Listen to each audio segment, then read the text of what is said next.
അൻസിബ ഹസന് ഞാൻ മദ്യം വാങ്ങിക്കൊടുത്തിട്ടുണ്ട്. രാത്രി 2 മണി വരെ ഞങ്ങൾ വർത്താനം പറഞ്ഞ് അവിടെ ഇരിക്കുകയും ചെയ്തു. ഞാനും അൻസിബയും കൂടെ വർത്താനം പറഞ്ഞിരുന്നു. അത് കഴിഞ്ഞ് 3 മണിയായപ്പോൾ ഞാൻ എൻ്റെ റൂമിൽ പോയി കുളിച്ച് ഫ്രഷായി എൻ്റെ പെട്ടിയൊക്കെ എടുത്ത് പോകുമ്പോൾ താഴെ ഞാൻ വണ്ടി കയറാൻ നേരത്ത് ഒരാളിനെ ഞാൻ കണ്ടു. ബെല്ലടിക്കുന്നു, അൻസിബയെ വിളിക്കുന്നു, അൻസിബ ഫോൺ എടുക്കുന്നില്ല, ബെല്ലടിച്ചിട്ടൊന്നും തുറക്കുന്നില്ല. 4 മണിക്ക് റൂമിൽ ആള് വന്നിരിക്കുന്നതാണ്, തുറന്നിട്ടില്ല. അപ്പൊ ജനിച്ചു വന്ന കുഞ്ഞിന്റെ നിഷ്കളങ്കതയോടെ അൻസിബ മാഡം വന്നിട്ട് വാതിൽ തുറന്നു. ഇങ്ങനെ നോക്കുമ്പോഴത്തേന് ഈ പുള്ളി കട്ടിലയിൽ ഇരിക്കുക, ഈ മനുഷ്യൻ കട്ടിലയിൽ ഇരിക്കുന്നു, എഴുന്നേറ്റിരിക്കുന്നു. അപ്പൊ ഇതാരാണെന്ന് ചോദിച്ചു. അയ്യോ, ഇതെന്റെ ബ്രദറാണ് എന്ന് പറഞ്ഞു. ആങ്ങളെ എങ്ങനെയാണ് മുഖം മറച്ചൊരു പെങ്ങളുടെ റൂമിൽ വരുന്നത്? മാത്രമല്ല, ഇത്രയും വലിയൊരു പെങ്ങളുടെ കൂടെ ആങ്ങളെ താമസിക്കില്ലല്ലോ. ബ്രദറിന്റെ ആധാർ കാർഡ് തരാൻ പറഞ്ഞു. ആധാർ കാർഡ് ചോദിച്ചപ്പോൾ പറഞ്ഞു അവർ 7 സ്റ്റാർ ഹോട്ടലിൽ ഇവരെ താമസിക്കുന്ന ആൾക്കാരാണ്, ആധാർ കാർഡ് ഒന്നും തരാനായിട്ട് പറ്റത്തില്ല. മിഥിലാജ് എന്ന് പറയുന്ന വ്യക്തിയാണ്, അതും ഈ മിഥിലാജാണ്. ഈ സ്റ്റേഷനിൽ വന്ന അതേ മിഥിലാജ് എന്ന് പറയുന്ന, ഞാൻ പറഞ്ഞുതരാം, മുൻപ് കോമഡി ഉത്സവം എന്ന് പറയുന്ന ഒരു പ്രോഗ്രാം ഉണ്ടായിരുന്നു. അതിന്റെ പ്രോഗ്രാം പ്രൊഡ്യൂസർ ആയിരുന്ന താടി മുടിയൊക്കെയുള്ള മിഥിലാജ് എന്ന് പറയുന്ന വ്യക്തിയാണ്. ഇങ്ങനെ ഒരു കാര്യം നടന്നിട്ടില്ല എന്ന് അൻസിബ തെളിയിക്കണം. മിഥിലാജ് അൻസിബയുടെ റൂമിൽ വന്നിട്ടില്ല എന്ന് അൻസിബ തെളിയിക്കണം. അപ്പോൾ പ്രിയമുള്ളവരെ, ഈ ലക്ഷ്മി പ്രിയ എന്ന് പറയുന്ന പുള്ളിക്കാരി ഉണ്ടല്ലോ, പുള്ളിക്കാരി ജെനുവിൻ ആണോ അല്ലയോ എന്നുള്ളത് എനിക്ക് അറിഞ്ഞുകൂടാ. അവരിടുന്ന ഓരോ വീഡിയോസിൻ്റെ അടിയിലും വരുന്ന കമൻസ് അവർക്ക് എഗെയിൻസ്റ്റ് ആയിട്ടാണ് കൂടുതലും വരുന്നത്, മെജോറിറ്റി കമൻസും. അവർ ഇപ്പോൾ വന്നിട്ട് ഈ അൻസിബയെ പലതരത്തിലുള്ള രീതിയിലുള്ള അലിഗേഷനുമായിട്ട് വരുന്നുണ്ട്. അതിൽ മെയിനായിട്ട് അവർ പറയുന്നത് പരപുരുഷ ബന്ധം. അതിൽ പിന്നെ ഇപ്പോൾ വന്നേക്കുന്ന വീഡിയോക്കകത്ത് ഒരു അറിയപ്പെടുന്ന ഒരു വ്യക്തിയും ഇവരുമായിട്ടുള്ളൊരു ബന്ധം. പിന്നെ അത് മാത്രമല്ല, പിന്നെ വേറൊരു കാര്യം ഇവർ പറയുന്നതെന്ന് പറഞ്ഞു കഴിഞ്ഞാൽ മദ്യം മേടിച്ചു കൊടുത്തു, അത് കഴിച്ചു. അപ്പം മദ്യം മേടിച്ചു കൊടുത്തത് എങ്ങനെയാണ്?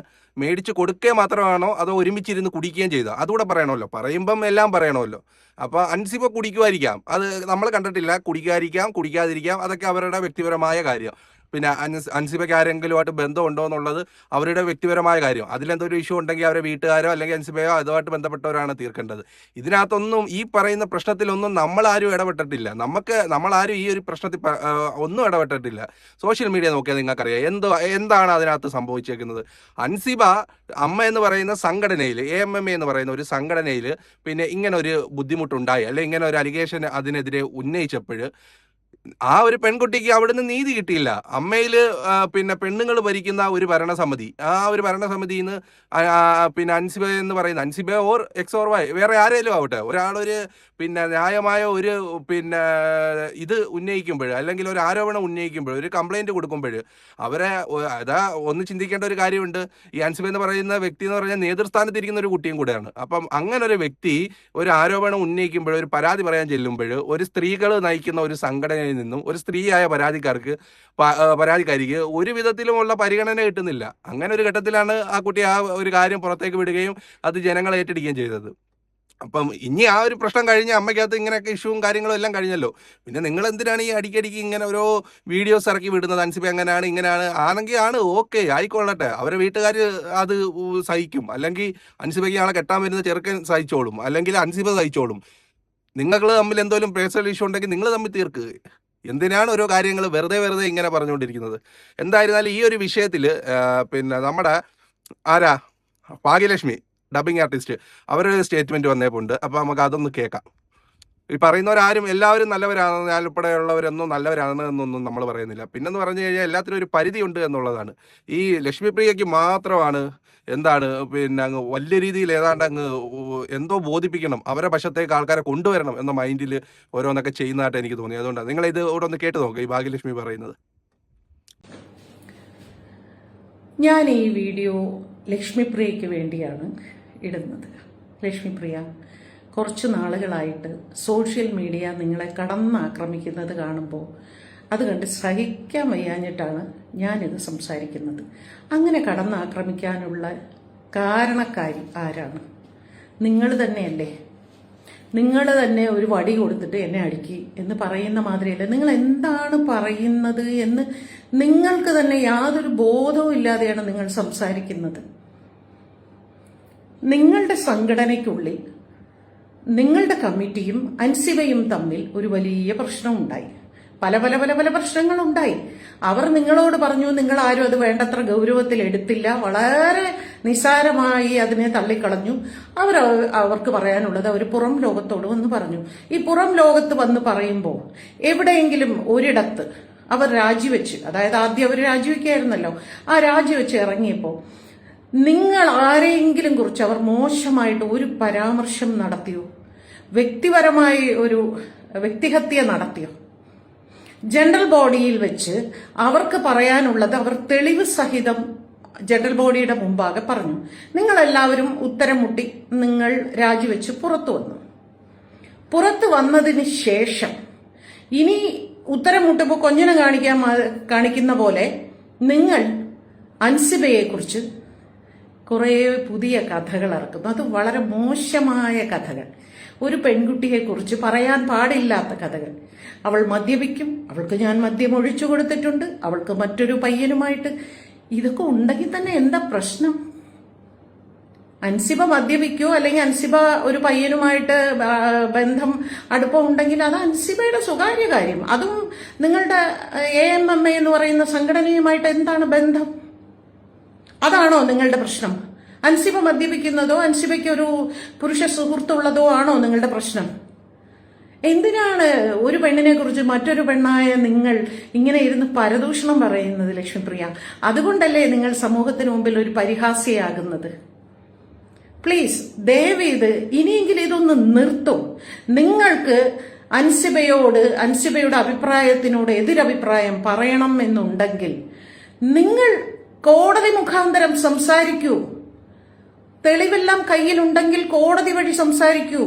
അതല്ലാതെ സോഷ്യൽ മീഡിയയിൽ വന്നിരുന്ന് ഒരു പെൺകുട്ടിയെ കുറിച്ച് ഒരു കഥകൾ ഇറക്കി വിടരുത്. ഉള്ളതോ ഇല്ലാത്തതോ എന്തുമായിക്കോട്ടെ, ഒരാളെ കുറിച്ച് സ്വകാര്യമായി സ്വകാര്യ ജീവിതത്തെക്കുറിച്ച് ഇത്തരം പരാമർശം നടത്തുമ്പോൾ ഈ 2026 ആരും ആ പെൺകുട്ടിയെ തെറ്റിദ്ധരിക്കില്ല. ആ കാലമൊക്കെ കടന്നുപോയി. അത്തരം കുലസ്ത്രീ പരിവേഷമൊക്കെ എന്നേ കടന്ന് സ്ത്രീകൾ ഒരുപാട് മുൻപോട്ട് വന്നു ലക്ഷ്മിപ്രിയ. ദയവീത് അത് അതുകൊണ്ട് അൻസിബയോട് സംസാരിക്കണമെങ്കിൽ നിങ്ങളുടെ സംഘടനാപരമായ കാര്യങ്ങൾ നിങ്ങൾ ഒരു അഭിമുഖത്തിൽ കൂടെയോ നിങ്ങളുടെ സോഷ്യൽ മീഡിയയിൽ കൂടെയോ നിങ്ങൾ സംസാരിക്കൂ. അല്ലാതെ അൻസിബയുടെ സ്വകാര്യ ജീവിതത്തെ കുറിച്ച് നിങ്ങൾ സംസാരിക്കരുത്. അതിന് അധികാരം നിങ്ങൾക്കില്ല. അത് നിങ്ങൾ സംസാരിക്കും തോറും സമൂഹത്തിന് മുമ്പിൽ നിങ്ങൾ പരിഹാസ്യയാകും. സമൂഹം നിങ്ങളെ ആക്രമിച്ചുകൊണ്ടേയിരിക്കും. ഭാഗ്യലക്ഷ്മിയുടെ വാക്കുകൾ നിങ്ങൾ കേട്ടല്ലോ. ഇപ്പം ഇവരാരും ക്ലിയർ ആണ് എന്നോ അല്ലെങ്കിൽ ഇവരെല്ലാം തികഞ്ഞ കുലസ്ത്രീകളാണെന്നോ അവരും പറയുന്നില്ല, നമ്മളും പറയുന്നില്ല. പിന്നെ ഇതിനകത്തൊരു പ്രശ്നം എന്ന് പറഞ്ഞു കഴിഞ്ഞാൽ ആ മേഖലയിൽ നിന്ന് ബന്ധപ്പെട്ടവർ തന്നെ ഇവർക്ക് മറുപടി കൊടുക്കുമ്പോഴാണ് അതിന് കറക്റ്റ് ആവുന്നത്. നമ്മളിവിടെ ഇരുന്ന് കുറച്ച് പറഞ്ഞാൽ ആരെങ്കിലും ഒന്ന് കേൾക്കുമെന്നല്ലാതെ, അല്ലെങ്കിൽ കുറച്ച് അറിയപ്പെടുന്ന റിയാക്ഷൻ ചെയ്യുന്നവർ ചെയ്താലും കുറച്ച് അധികം ആൾക്കാർ കേൾക്കുമെന്നല്ലാതെ, ആ മേഖലയിൽ നിന്നും അറിയപ്പെടുന്ന വ്യക്തികൾ ഇങ്ങനെ പൊതുവായി എന്ന് പറയുമ്പോൾ ഒത്തിരി പേരിലേക്ക് എത്തും. അങ്ങനെയുള്ളവരാണ് ഇവർക്ക് മറുപടി കൊടുക്കേണ്ടത്. അത് സത്യമായ ഒരു കാര്യമാണ് അവർ പറഞ്ഞതും. ഈ 2026 വ്യക്തി സ്വാതന്ത്ര്യമുണ്ട്. അവർക്കിപ്പം മദ്യപിക്കണമെങ്കിൽ മദ്യപിക്കാം. പിന്നെ അവർക്ക് ആരോടെങ്കിലും ഒരു റൂം എടുത്ത് കഴിയണമെങ്കിൽ കഴിയാം. അതൊക്കെ ഈ കാലഘട്ടത്തിൽ എല്ലാവരും ചെയ്യുന്ന കാര്യങ്ങളാണ്. അത് ശരിയോ തെറ്റോ എന്നുള്ളത് അത് വേറെ വിഷയം. പിന്നെ വേറൊരു കാര്യം, അൻസിബ ഹസൻ എന്ന് പറയുന്ന ഒരു വ്യക്തി ഒരു വിശ്വാസിയാണോ ഒരു ഇസ്ലാമാണോ എന്നൊക്കെ പറയുമ്പോൾ അത് മതപരമായുള്ള കാര്യങ്ങളൊക്കെ നോക്കുവാണെങ്കിൽ നിങ്ങൾ അത് വെച്ചുകൊണ്ടാണ് ഈ പറയുന്നതെങ്കിൽ അത് വേറെ ലെവല്. വിശ്വാസിയായിരിക്കുക എന്നുള്ളതും വിശ്വാസിയാകാൻ എന്തൊക്കെ വേണമെന്നുള്ളത് അത് ഒന്നും വിലയിടാൻ നമ്മളാളല്ല. എൻ്റെ ഒരു കാഴ്ചപ്പാട് വെച്ച് ഇപ്പം ഒരു വ്യക്തിയെയും വിലയിടാൻ നമ്മളാളില്ല. കാര്യം എന്ന് വെച്ചാൽ ദൈവവും അവരും തമ്മിലുള്ള കാര്യമാണ് അതൊക്കെ. ഒരു വ്യക്തിയുടെ വിശ്വാസം എന്ന് പറയുന്നതും അദ്ദേഹത്തിൻ്റെ കാര്യങ്ങളൊക്കെ എന്ന് പറഞ്ഞാൽ ദൈവവും അവരും തമ്മിലുള്ളതാണ്. അതിന് വിലയിടാൻ നമ്മൾ ആരുമല്ല എന്നുള്ളതാണ്. അതുകൊണ്ട് നമ്മൾ ആരെയും കുറ്റം പറയാൻ പോകുന്നില്ല, ആരെയും ഒന്നും ഈ ഒരു വിഷയത്തിലും പറയുന്നില്ല.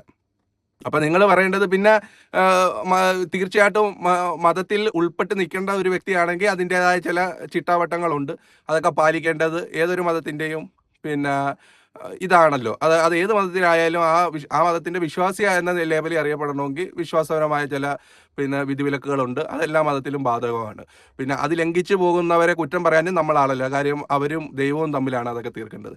എന്തായിരുന്നാലും ഈ ഒരു വിഷയത്തിൽ അപ്പോൾ ഇതൊക്കെ കേട്ട് ഇവർ അടിക്കടി ഇങ്ങനെ ഓരോ കാര്യങ്ങൾ ഇങ്ങനെ വന്നിരുന്ന് പറയുന്നത് കൊണ്ട് ഈ ഒരു വീഡിയോ കണ്ടപ്പോൾ നിങ്ങളോട്ടൊന്ന് പങ്കുവെക്കണം എന്ന് കരുതി.